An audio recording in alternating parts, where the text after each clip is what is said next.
Okay, this is lesson 19 on magnetic forces. So here you're going to learn how to describe and to quantify the magnetic force on moving charges and also on current carrying wires. So what we see is that when a charge is moving, a magnetic field will exert a force on it. Okay, so if the charge is not moving, if it's at rest, then there's going to be no force from the magnetic field on it. Okay, so that's kind of what the first image here shows. Okay, if it's not moving, then zero velocity, then there is no force. Okay, also we see that if it moves parallel to the magnetic field, then there's also no force on it. So at least a portion of it has to be somewhat perpendicular to the magnetic field. The motion of the charge has to be at least partially perpendicular to it. So anywhere from above 0 to 90 degrees. Okay, and we see that the charge's motion and the magnetic field, that the plane that they're in are always perpendicular to the force that's exerted on the charge. Okay, so I'll show you a little demonstration of how we can exert a force on moving charges. Okay, so this here demonstration device is called Ampere's motor, and basically we have these two parallel rods. Okay, and I have this giant magnet down here creating a big magnetic field, and you see I have the rods hooked up to some wires to a high current power supply, and then I can run a current through it, and then I'm going to place a metal bar.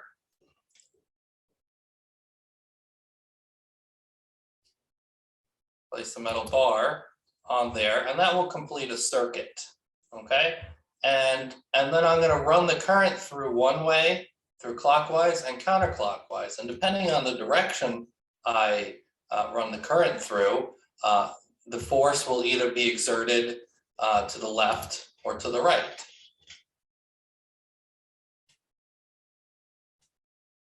Okay, I will reverse the direction of the current. I'll go to the right. Okay, and I'll reverse it, go to the left. And reverse it one more time, go to the right. Okay, so this is just to illustrate that there are charges. The charges experience a force. Okay, charges will experience a force in the presence of a magnetic field, if it's at least perpendicular to the magnetic field.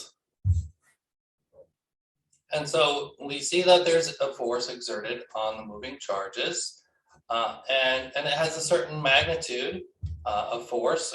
We can measure in newtons, and it also has a certain direction. So depending on which way the charge is moving or which way the current is flowing. So we can determine this, how much this is.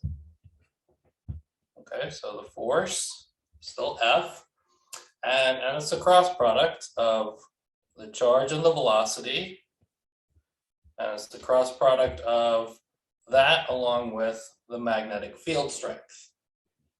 Okay, and so this cross product becomes QVB sine theta. Okay, and so that angle is going to be the angle between the motion of the charge and the magnetic field. So like I showed you up here, so it's going to be whatever this angle is here. Okay, so it says alpha here from the image, but you could use whatever Greek letter you want for the angle. Okay, so that's the angle, and the direction is given by the right-hand rule. Okay, and so the right-hand rule is for positive charges. Okay, so if you're going to find the force on a negative charge, it's going to be in the opposite direction. Okay, so you do the right hand rule, and then you just choose the opposite direction. Okay, and so so here we just have a generic A cross B. So in this case, it would be QV cross B. All right. So the charge's motion, the velocity crossed to the magnetic field, and what we see is that the A, we point our fingers in the direction of the charge that the charge is moving, and then we curl them in the direction of the magnetic field. Okay. And then when we do that, our thumb we see points in the direction of the force that the charge experiences. Okay, so let's try to practice this a little bit here. So we have an electron here that's moving in a magnetic field of 0.5 Teslas. You see there's an I hat there, just to indicate it's along the X direction. Okay, so there's two parts here, and they're both exerted perfectly along the I hat, the X direction, with a speed of 1 × 10⁷ meters per second. And so what's the magnetic force on the electron in component form? Okay, so we see here that in part A, the magnetic field is perfectly along the x-axis, and the motion of the electron is perfectly along the negative z-axis. Okay, so that means that if we're talking about components, we look at the x component, the y component, and the z component. So the x component is going to be 0 because, remember the rule there, if it's parallel, if any portion is parallel, that doesn't contribute. There's no force, okay? Whereas here it's perfectly perpendicular, so it's all perpendicular, okay? There's none of it along the x-axis. There's none of it along the z-axis, okay? So the only component is along the y-axis, okay? So when we cross the x-axis into the z-axis, well, then the only other direction the force can go in is along the y-axis, okay? And so since we're perfectly perpendicular here, then our cross product is QVB sine theta.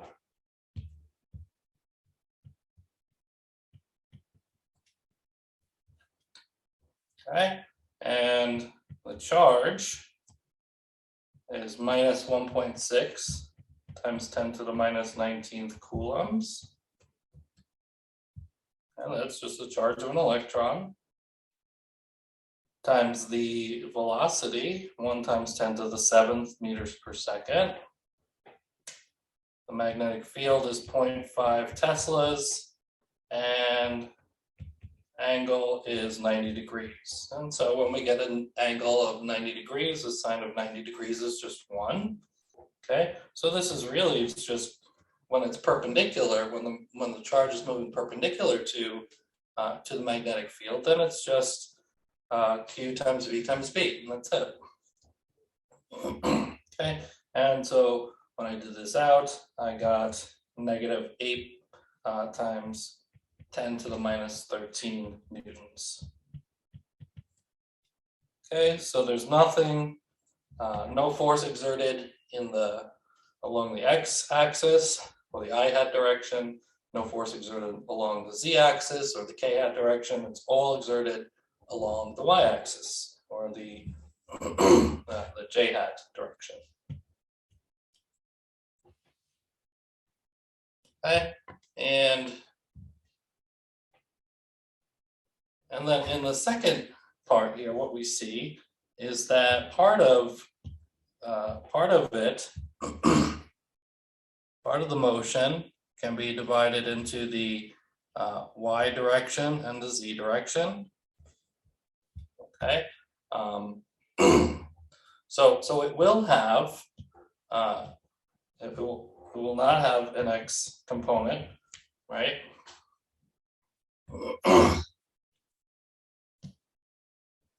Okay, because the magnetic field is along the X. Okay, so anything parallel to the magnetic field, there's no force in the same direction as the magnetic field strength.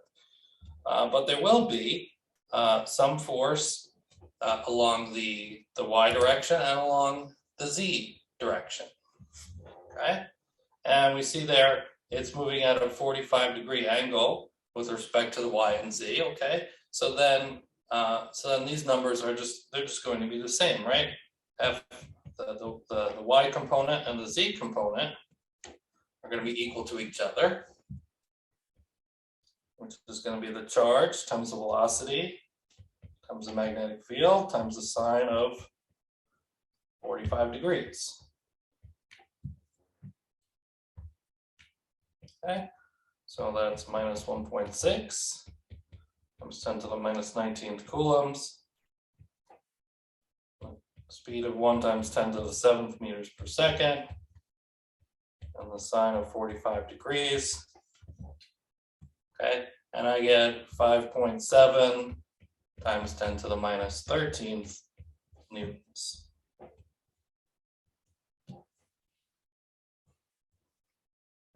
Let's put the minus there, right? Since the charge was negative, so the force is going to be negative. All right, so in this figure here, we see a positive charge. It's moving in a plane that's perpendicular to the magnetic field, because the magnetic field is pointing into the screen. Okay, and since the magnetic field is always perpendicular to the velocity, or the magnetic force, I should say, is always perpendicular to the velocity, then we see that the charge experiences some uniform circular motion. And so when a charged particle is in a magnetic field undergoing uniform circular motion, we call this cyclotron motion. All right, you don't really need to know that for anything for this course, but if you hear of a cyclotron, that's what's happening here. And one important use of a cyclotron motion is a particle detector. So when we try to discover new particles, then we often will use a cyclotron to do so. And I'll show you one other demonstration here. So it's kind of see some cyclotron motion, and what we see here is I have this electron beam pointing straight out, and what I'm going to do is I'm going to point the magnetic field. So I have these two coils here that kind of create this nice uniform magnetic field going through this bulb kind of glass bulb here filled with some gas.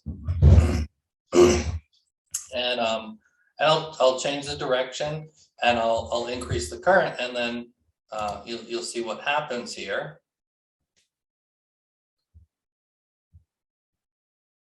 Okay, so as I increase the current and I get to a certain point, I get this circular motion that the beam of electrons moves in. Okay, and then you'll see that.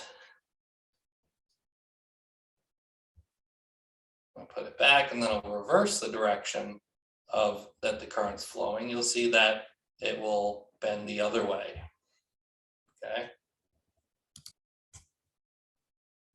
Hey, another interesting time that you might see charges being deflected by a force being applied to a charge is in the if you were to see an aurora.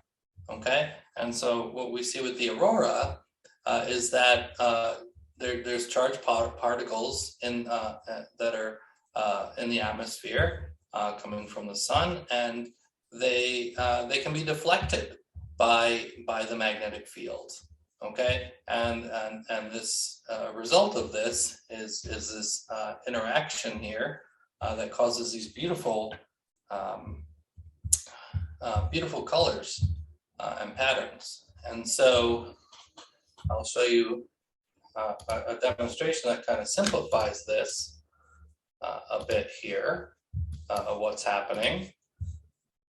And so here I have another electron beam. It's just going straight across though. Okay, so we're not going to do any uniform circular motion, but what we're going to see here is that I'm going to have a current flowing through it, and then instead I'm going to bring a bar magnet nearby.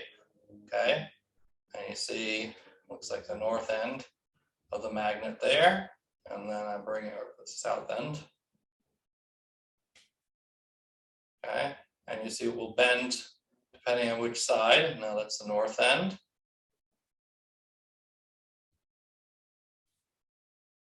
Okay, and so we just have that simple bending there when we have these charged particles being put into a magnetic field.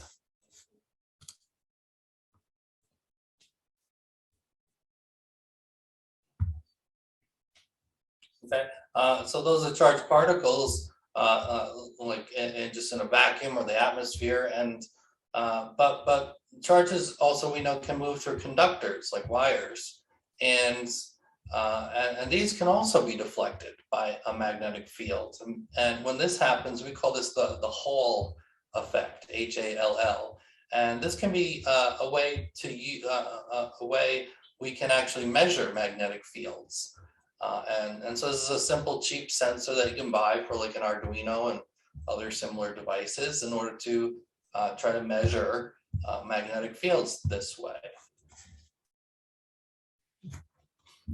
Okay, so we mostly looked so far in this lesson at charges, how a magnetic field can move a charge around, but it can also do the same thing through a current carrying wire.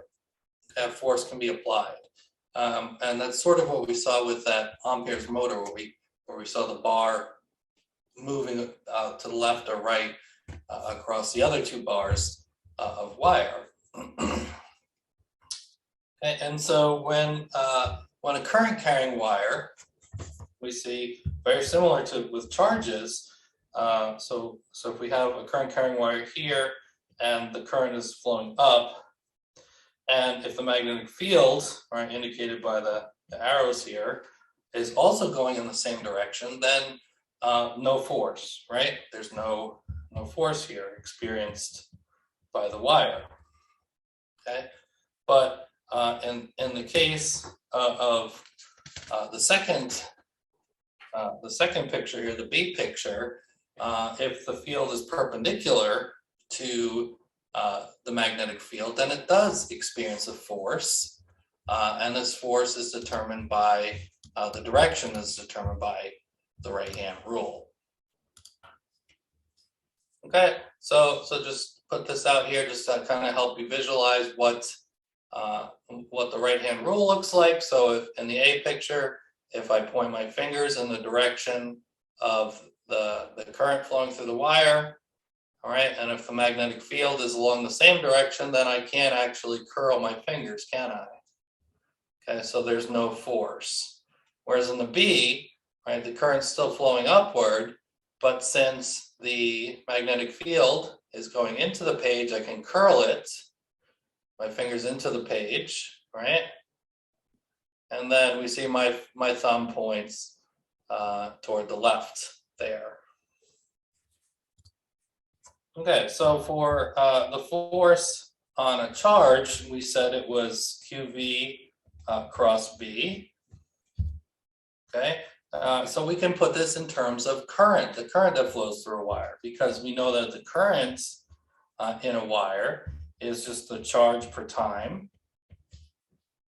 Okay, and we also know that speed can be arranged to be distance over time. Or in this case, we could say L for the length of the wire. Okay, and so if we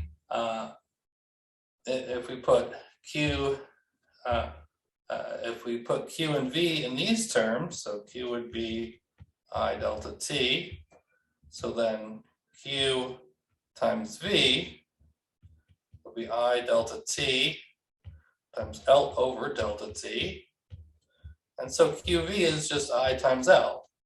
So for a current carrying wire, the force then would just be the current along the length of the wire across with the magnetic field. Okay, or IL B sine of the angle. Okay, so I'll show you a little demonstration of how this can happen, and then we'll try to do a little calculation based on the demonstration. Okay, so here in this demonstration, I have this magnetic field created by this funky U-shaped magnet here, and then I have this wire kind of suspended here. And what we'll see is I have a switch here that can cause the current to flow left or right through the wire. And depending on the direction it flows, okay, we see there that it kind of jumped up and into the air when the current went one way. And then when the current goes the other way, all right, we see that it actually forces it. Oops. Right, it kind of forces it downward. Okay, so it can either go up or it can go down. Okay, so here, remember that the force is I L cross B, okay, or ILB sine of the angle. Okay, and here the way that we arranged the magnetic field with that U-shaped magnet made it so that the magnetic field was perpendicular to the wire. So then the force in this situation is just the current times the length of the wire times the magnetic field strength. Okay, and what I did was I took the IOLAB device and I put it inside the magnetic field there, and I used the magnetometer to measure the magnetic field strength, and I got it ended up being like 4,800 microteslas or 4.8 milliteslas. I measured the length of the wire to be 91 centimeters. Okay, and it took about a current of about 7 amps in order to get it to really jump and levitate. It was kind of the minimum current that it needed in order to do that. And so so from that information, can we figure out the mass? Okay, because I was having a tough time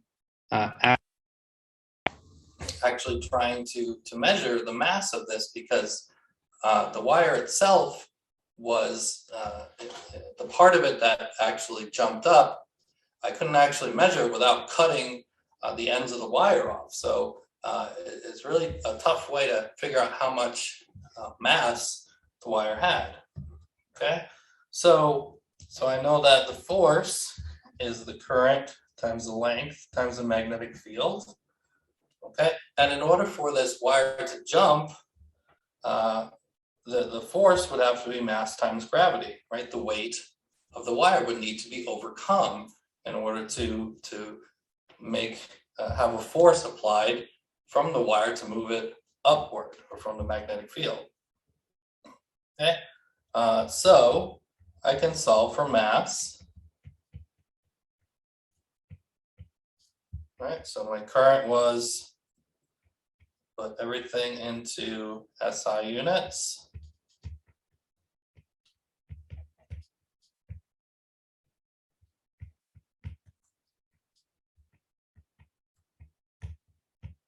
Okay, and then when I did that, I got about a mass of about 3.12 grams. Okay, so let's turn this into more of an actual problem here. And so we'll do a similar kind of thing where we make the wire jump or levitate. And so we have a 7-gram wire is hung above a table in the presence of a 0.1 Tesla uniform magnetic field, as we see here in the figure. And I forgot to write that the length of the wire is 1 meter. Okay, otherwise we won't be able to do this problem. So in order to counteract the force due to gravity so that the wire will float, what current must pass through the wire and in which direction? Okay, so we see here that gravity is pointing downward, so we want a force to be exerted on this wire opposite that, right? That's the force. We want it to go in that direction.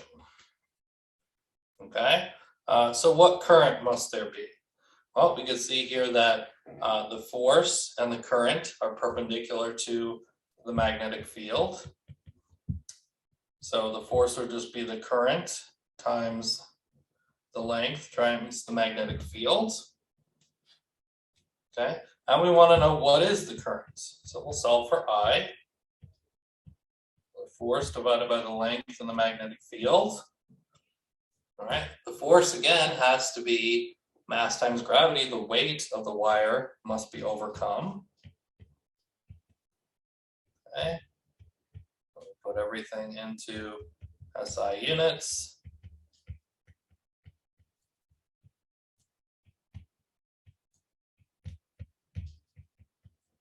Okay, and when we do that out, I got about 0.686 amps of currents. Okay, and so which way do we want the current to flow here? So I will do this on the document camera so we can help you visualize this. Okay, so we said that we wanted the force now to counteract the force due to gravity, so it has to be up. We see that the magnetic field is into the page. So if I pointed my fingers this way to the direction of the current to be left and curled into the page, we'd see I'd go down, right? We don't want that because that's force due to gravity's down. So if the current points left to right, and I curl my fingers in the direction of the magnetic field, we see that the magnetic field points up, and that's what we want, okay? So the current has to be moving toward the right in order to get a force that will make it jump up like that. So I'll say direction is to the right.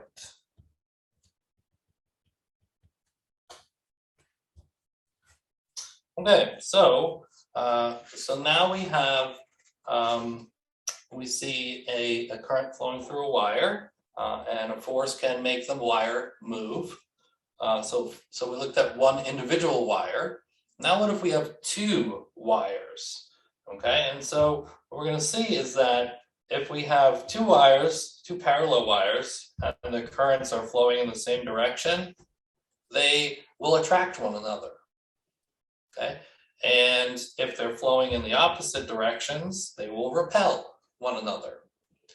Okay, and so in order to kind of see why this happens, I'll draw these images from the book. Don't really can be a little confusing, so I'm gonna draw.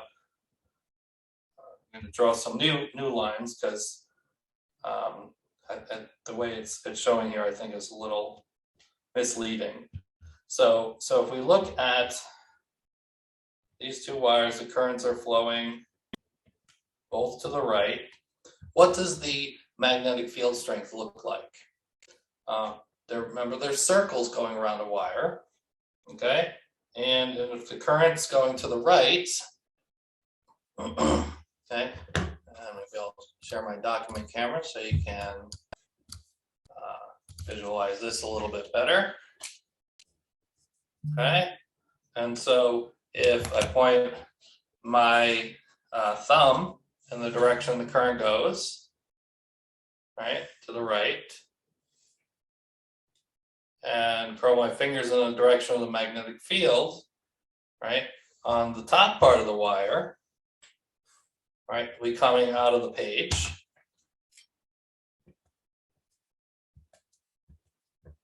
Right, so those dots like arrowheads, so they're coming out of the page, but then as they get to the bottom side of the wire, they're going into the page.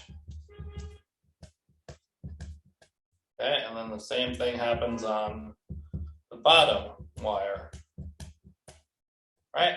And so if I have a magnetic field coming out of the page from this wire and into the page from this wire, they're opposite, so just like opposite north and south poles, they're going to attract one another.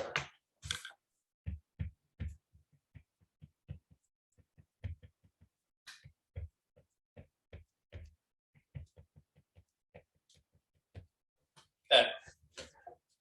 Now, for the other two wires, the ones that are going in opposite directions, they're parallel but going in opposite directions. Top one's going that way, bottom one's going the opposite way. Okay, so we already did the magnetic field for going to the right. And so then obviously going to the left is going to be opposite, right? So instead of the dots on top, the X's will be on top, the dots will be on the bottom. And so then now we have two magnetic fields going into the screen next to each other. So it's kind of like two north poles or two south poles of a magnet near each other. They're going to repel one another. Okay, so now we have two of them. We can kind of determine how much force is applied by one wire on the other wire. Okay, so if we take, say, and we can make a general expression for whether they're in the same direction or opposite directions. Okay, so let's say that we want to find the force that, let's say that this upper wire exerts, or the bottom wire, what force it exerts on the upper wire. Okay, so we know that it's I force is current times the length times the magnetic field. So if we want to know what force is exerted on the top wire, we want to know what current is flowing through it. The length of both wires are the same.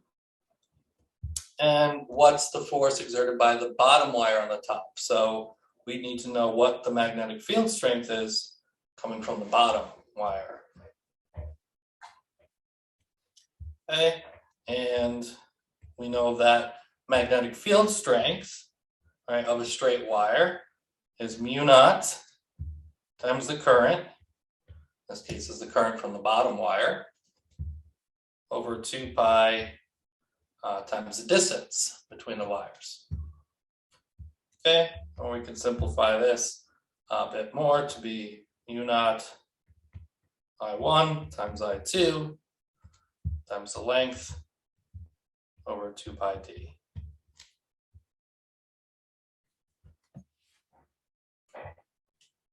Okay, and so if we have two wires that are parallel and the same length, then we can figure out what force one exerts on the other. So let's say we have two wires here. Can we determine the force exerted on each wire? Okay. Well, we know that the force we can get by, let's say if we wanted to do the force exerted by the lower and the upper, like we saw before, we determined that that was mu naught I1, I2 times the length over 2 pi times the distance.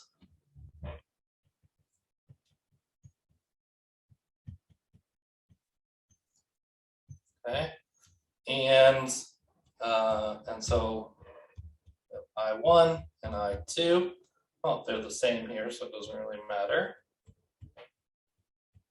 And they're both 0.2 meters long, 20 centimeters. Or 2 pi d, where the diameter, or not the diameter, but the distance between the wires, 1 centimeter, 0.01 meters. Okay, and when I did that out, I got 1.6 times 10 to the minus 5 newtons.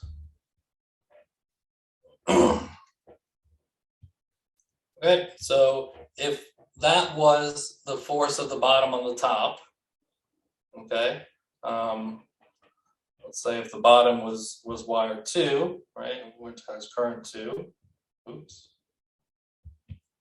we could say a force of 2 on 1, right? The bottom is 2 and the top is wire 1.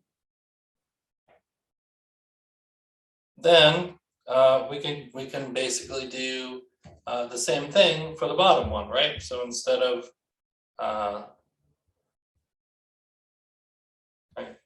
so then we would see that, well, they're both the same currents, right? Both the same distance apart, doesn't really matter. These two are equal, can exert equal and opposite forces on one another.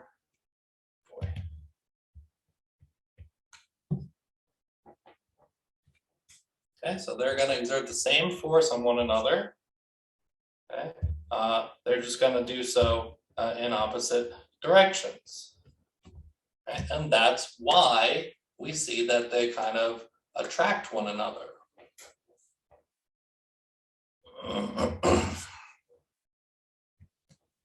Okay, now, so we looked at charges, the magnetic field being exerted on a moving charge, on a length of wire, on 2 parallel wires.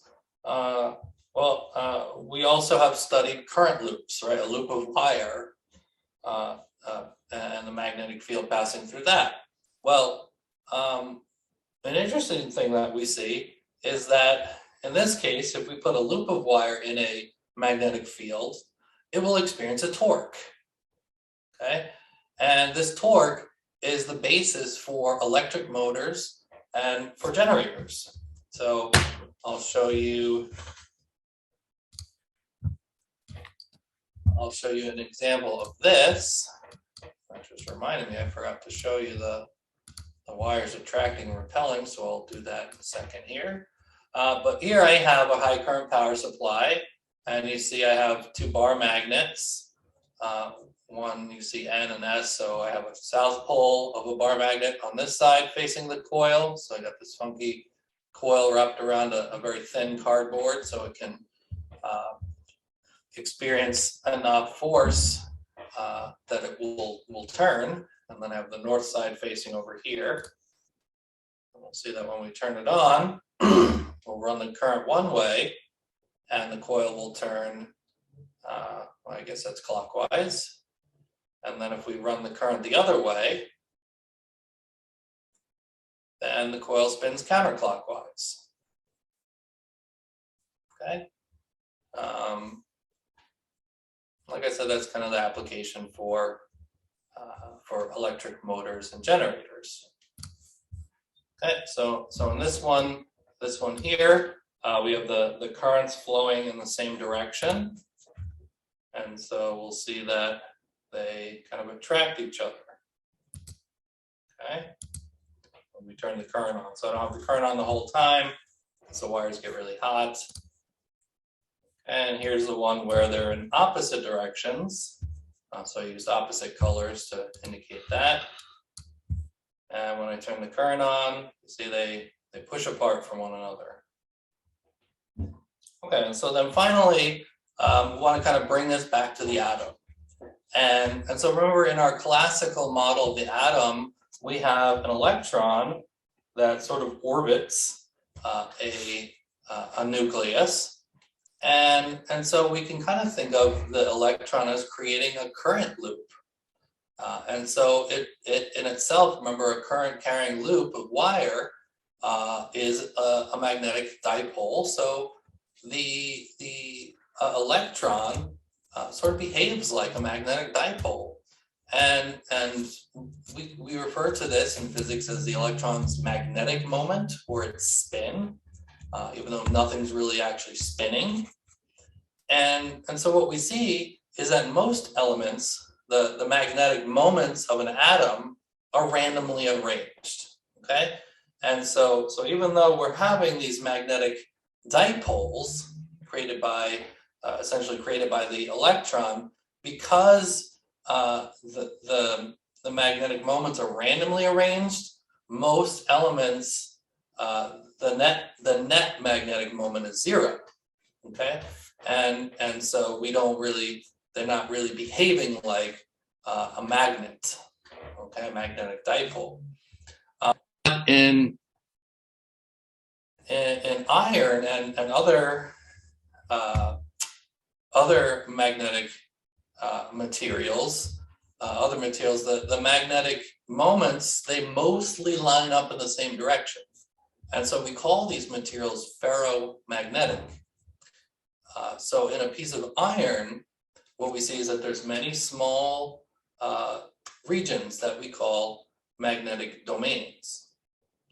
Okay, and notice it's going to get a little tricky here. And so what I'll do is I'm going to showed you this before, but it's just sort of this array of little needles, okay, and there are little arrows. You can see a pointy end, and I'm going to use this to illustrate just sort of how in most materials the domains, the magnetic domains are sort of randomly arranged, right? So they're just sort of pointing here and there for the most part, okay?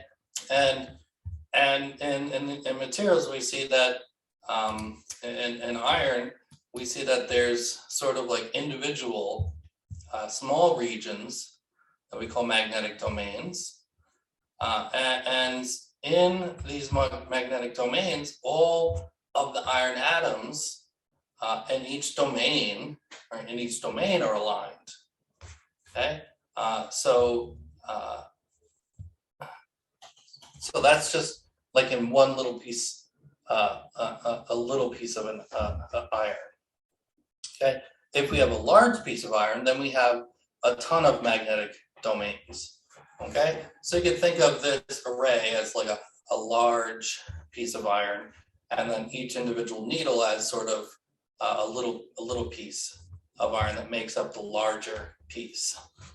Okay, okay, so they're individually they're aligned, but collectively they're random.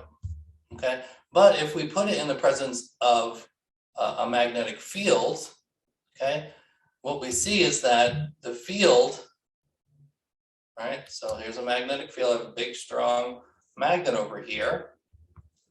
And when I have this external magnetic field, what happens is the magnetic field exerts a torque on each of the domains, on each domain's magnetic dipole. And so this torque causes the domains to rotate until they're lined up with the field, okay, this external magnetic field. And so we can do this with a magnet, we can do it with a solenoid. And so if iron or other ferromagnetic materials is in the presence of an external field like this, sometimes it can actually maintain a net magnetic dipole moment, even though after the field has been removed. Okay, and this is how permanent magnets can actually be created. Okay, and you see even afterward,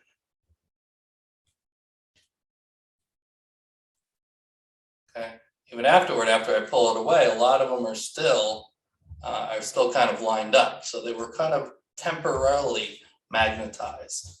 And we can do this, we could actually create permanent magnets in a similar type of way, okay? And so in this image here, we see essentially all the domains randomized, okay? And then how they get lined up. So nothing you're going to be tested on, but it's but trying to make this application of what you're learning to how it's related to the atom. And this is an interesting thing as we start piecing, as we keep on piecing together how the atom works and the models of our atom. Okay, so now you can finish up homework 8, and there's a few problems there. There's an extra example problem on the Moodle page if you need some more help. And so did you learn to describe and quantify the magnetic force on moving charges and on current carrying wires? So we have this cross product, so we could determine the force based on the cross product, the charge's motion, the magnetic field. And we can also, it's a similar kind of thing if we have a current carrying wire. And we determine it by the current flowing through the wire and the length of the wire. And both of these, of course, are determined by the right-hand rule. Okay, and then we also saw how we can look at the force that other wires exert on one another. And that's it for lesson 19.